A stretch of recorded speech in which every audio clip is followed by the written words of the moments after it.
আমার খেয়ে হাত ধোয়া হয়ে গেল, তোর এখনো খাওয়া হলো না, হাড় চিবিয়েই যাচ্ছিস তুই। আমার বাটি নিয়ে কিসব যেন খাচ্ছিস। আমার পুরো পরিষ্কার। হ্যাঁ, আচ্ছা ঠিক আছে, খা রে, খা খা। ভেরি সরি রাজা।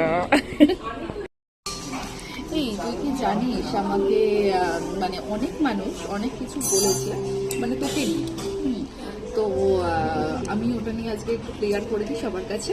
তো তোমরা অনেকেই আমাকে বলেছো যে তোমাদের সাথে যে ছেলেটা থাকে সেটা তোমাদের কি হয়, সেটা কি তোমার হাজবেন্ডের বন্ধু, নাকি তোমার বোনের বয়ফ্রেন্ড, নাকি অনেকে বলে ছোট জামাই।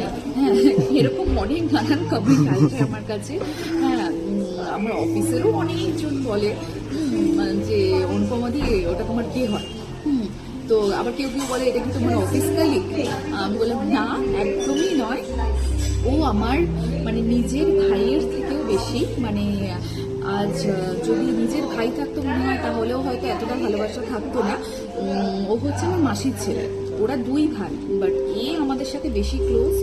আর সব কিছুতে মানে সব সময় ও আমাদের পাশে থাকে। আর আমাদের যা যা দরকার হয় বা যা যা কথা শেয়ার করার থাকে সব আমি ওর সাথেই করি। তো এটাই বলার যে ও আমার মাসির ছেলে, মাসির বড় ছেলে। ও আমাদের নিজেদের ভাইয়ের থেকেও বেশি। তো এটাই তোমাদের অনেকের মনে কোয়ারি ছিল কে, তো সেটাই আজকে ক্লিয়ার করলাম। Thank you so much. ব্লগটা ভালো লাগলে অবশ্যই কিন্তু লাইক করতে একদম ভুলো না। Bye bye.